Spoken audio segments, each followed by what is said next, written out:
A huge war is coming. Yeah, we're talking about Iran. So, in this video, we'll talk about the coming war with Iran and, more importantly, why. We'll discuss three main reasons why the US had to wage a war against Iran. So, this is about geopolitics, military, and the petrodollar. Okay, first of all, what's happening? The US has sent the biggest military asset to the Middle East since the war against Iraq in 2003. Hundreds of fighter jets, the aircraft carriers, dozens of destroyers, and many different types of the aircraft for surveillance, for command and control, and the anti-missiles, the electronic warfare aircraft, helicopters, all kinds of stuff, submarines. So Trump has said that he will give Iran 10 more days to make a deal. And if not, it's pretty much guaranteed that the US and Israel will strike Iran. And the reason that there will not be any deal is that the US has four main demands. One is for Iran to completely stop the uranium enrichment. And number two is to limit the ballistic missiles. And number three is to stop funding and arming the proxy armies of Iran, like Hezbollah and Houthis. And number four is to release all the political prisoners and to stop executing protesters. So none of these are okay for the Iranian regime. They just cannot do it. They will lose face. So they're just hoping that Trump will not start a full-fledged war.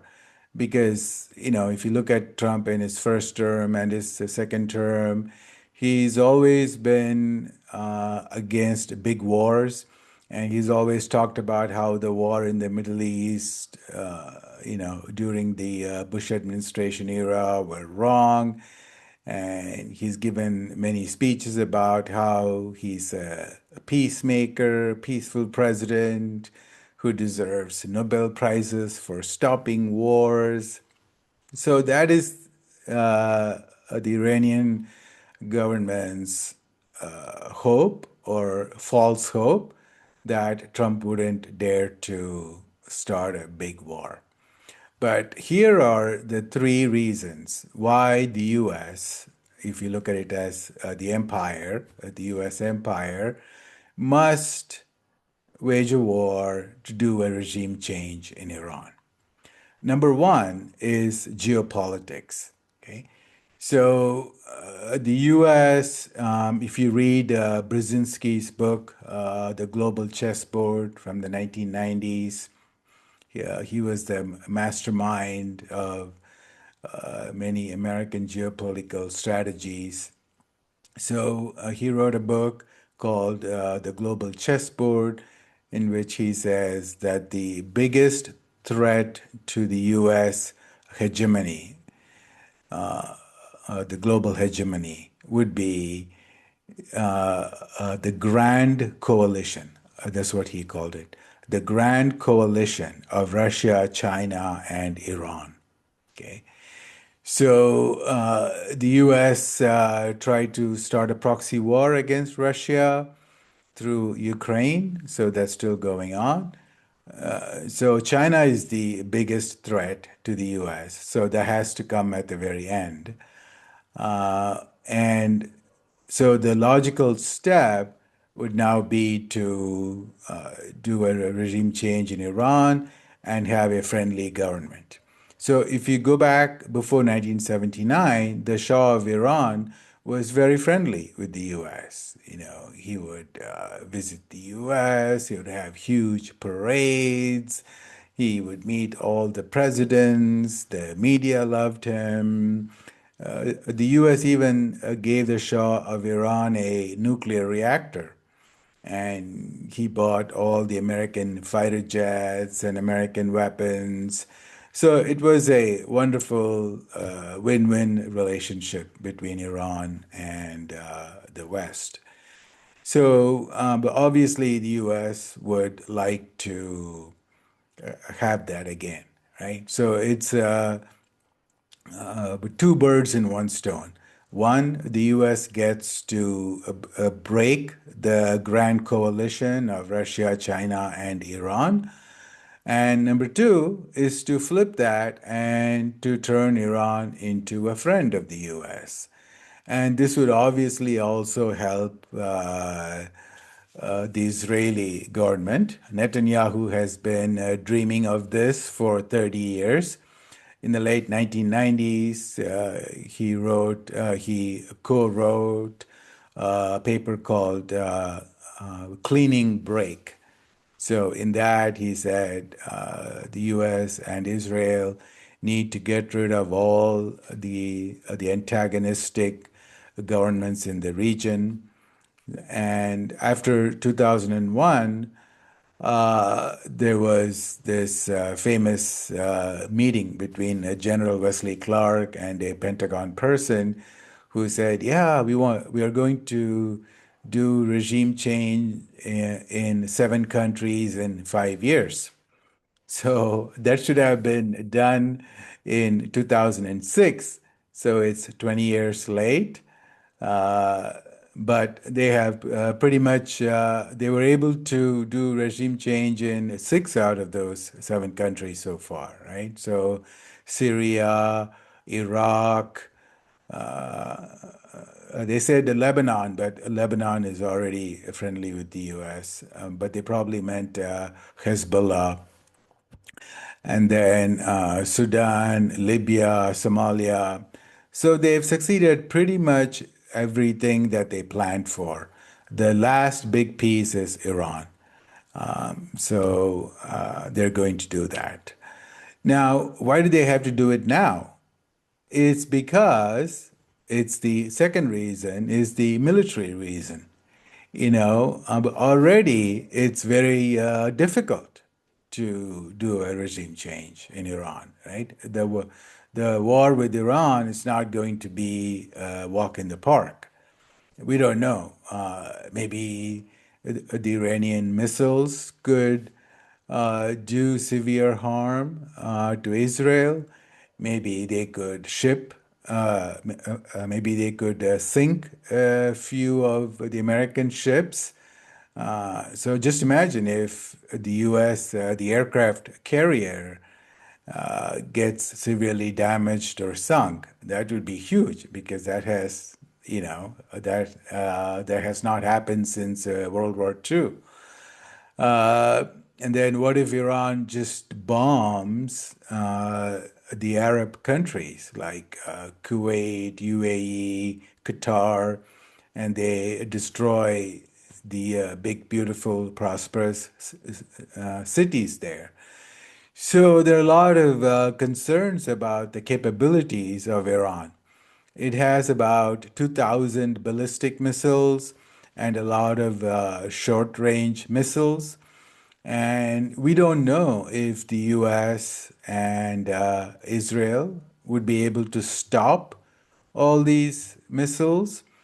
And we don't know if Europe is going to help.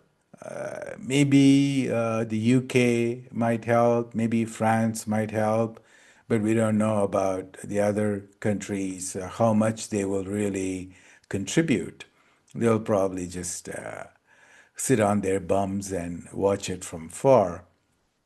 And so there are a lot of uncertainties about how much the US can defend. So the US has a lot of missiles. They can easily destroy Iran, and they will definitely win in this war. The big question is not if the US can win, it's about whether they can win with minimal damage, right? Because the US has, the American public has far less tolerance these days. If you look at World War II, the US would just go, fight against Japan, and just to capture like one island, the Americans would lose like 2,000 soldiers, in a week. And it would not be a big deal. But if the same thing happened now, if Trump loses 2,000 American soldiers, it'll be huge, right? It could definitely affect his rest of the presidency. So we're living in this situation where the US not only has to win, it has to win with almost no damage to itself, no casualties. That's the problem. And if the US just waits for, say, 5 more years, 10 more years, then it will become impossible to defeat Iran, right? They will get more missiles from China. They will get more, maybe fighter jets and missile defense systems from Russia. They could get, all kinds of smart drones from China, and then it would just become impossible. So it's now or never, right? Because if you look at the trajectory, the US is getting relatively weaker and weaker every year. And the rest of the world is becoming stronger and stronger. So the military reason, number two, is to defeat Iran right now. The third reason is the petrodollar. Okay? So this goes to how all the commodities in the world are priced in the dollar, and that gives the US enormous power both in printing money, borrowing trillions of dollars, and also to be able to control other countries through sanctions. And if the world just goes away from the dollar, then it's very bad news for the American empire. And this is also one reason that when the US took hold of Venezuela. Now the US controls the oil in Venezuela. So Venezuela cannot sell oil to China for yuan. And the same thing happens in, Venezuela was selling oil to China, and the same thing is being done in Iran. So 90% of Iran's oil goes to China. So Iran is like the second, I believe, second largest source of oil for China. So, by having a friendly Iran, a couple of things will happen. One, the new Iran will not sell oil to China in yuan. They will sell it only in the US dollar, which is good for the US.